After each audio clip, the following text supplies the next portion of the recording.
Como podem ser rápidos os processos na Justiça do Trabalho? Eu vou te contar nesse vídeo a história de um processo trabalhista que começou em 11 de 2023, em novembro de 2023. O médico veterinário queria a condenação da clínica em R$ 50.000. E esse processo acabou em março de 2025. Foram apenas 1 ano e 4 meses. Spoiler, a empresa não perdeu. Quer saber como? Então fica nesse vídeo que eu vou te contar essa história de sucesso. Um médico veterinário lá no Amazonas, em Manaus, processou o hospital veterinário em que ele trabalhava. Ele alegou ter trabalhado como funcionário entre dezembro de 2022 e abril de 2023, sem ter o registro na carteira de trabalho. Lá na petição inicial, que é a petição que dá entrada no processo, onde ele coloca os pedidos, ele queria que a empresa pagasse as verbas rescisórias, as horas extras, danos morais e vários outros direitos, dando ali um total de valor da causa de R$ 50.000. A empresa, na defesa, negou a existência de uma relação de emprego. Ela explicou que era uma prestação de serviços autônomos e que ele era remunerado por comissão. Sendo assim, não haviam os requisitos legais para a configuração do vínculo, como, por exemplo, a subordinação e a habitualidade. Bom, o desfecho que eu já contei é que a empresa foi vencedora. E agora, então, eu vou te contar alguns detalhes que fizeram essa empresa ter sucesso e não pagar nenhum real, não pagar esses 50.000 para o médico veterinário. A nossa tristeza é que a Justiça do Trabalho ainda dá justiça gratuita para esses veterinários que entram contra as clínicas, mesmo eles sendo profissionais formados em faculdade, a Justiça do Trabalho dá essa justiça gratuita para eles. Então, ele não foi condenado a pagar custas de processo, ele não foi condenado a pagar honorários advocatícios sucumbenciais para os advogados da empresa. Por quê?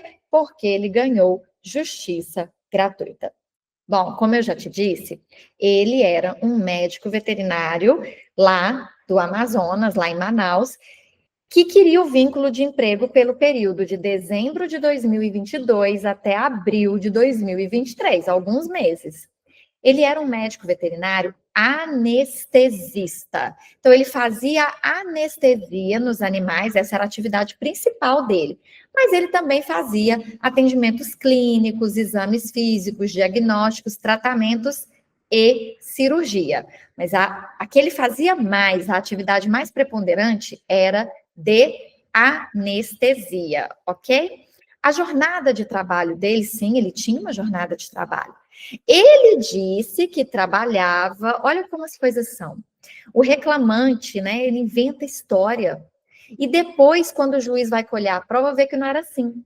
Ele argumentou que trabalhava todos os dias, de segunda a sábado, de 3 da tarde até as 10 da manhã. Aos domingos também, de 8 da manhã até as 3 da tarde. Coitadinho, só tinha 15 minutos de intervalo. Então, ele usou isso, essa jornada que parece pesada, para dizer que havia habitualidade na prestação dos serviços dele. Ele também falou que tinha um salário de R$ 3.000 e que, além desse salário de 3.000, ele também ganhava comissões por anestesia aplicada e percentual sobre procedimentos cirúrgicos. Então, ele tinha um fixo e um variável. E por isso ele fez todos os pedidos, inclusive adicional de insalubridade.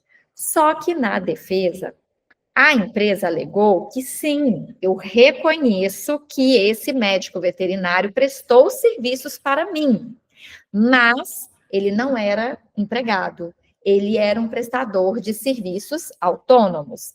Quando a empresa fez isso, ela atraiu para si o ônus, a obrigação de comprovar que aquele relacionamento no dia a dia não era de emprego. E aqui vai um detalhe que é muito perigoso. Não tinha contrato escrito. Não faça isso. Ele ganhou a ausência de vínculo de emprego, mas era tudo de boca. Quer dizer que a empresa teve muito mais trabalho.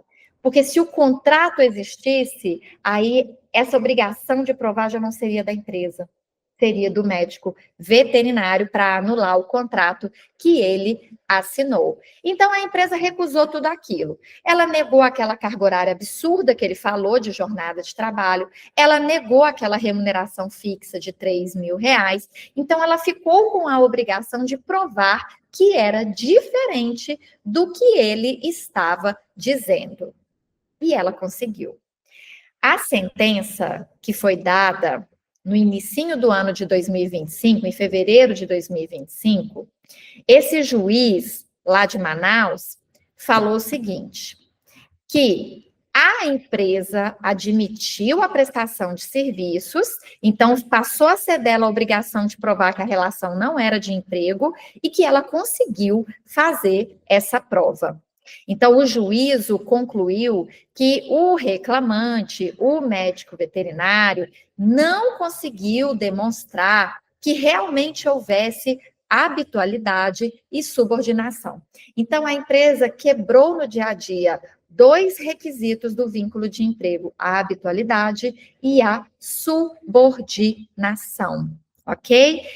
O juiz disse uma coisa muito interessante na sentença. Ele disse que o reclamante, por ser um profissional com graduação de nível superior, está no artigo 444 da CLT, esse argumento que o juiz usou.